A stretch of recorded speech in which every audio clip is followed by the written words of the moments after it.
Pesan WhatsApp terakhir korban berisi permintaan maaf pada istri dan anaknya serta meminta maaf pada kedua orang tuanya. Diduga setelah mengirimkan pesan tersebut, korban langsung mengakhiri hidupnya. Sang istri yang merasa firasat buruk lalu menghubungi pemilik kontrakan untuk membangunkan suaminya. Pemilik kontrakan berusaha mengetuk pintu tapi tidak ada respon.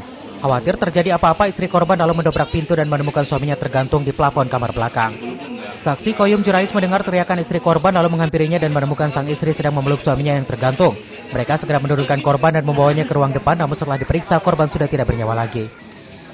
Teriak-teriak, istrinya minta tolong, lalu saya lari dari tempat saya tinggal.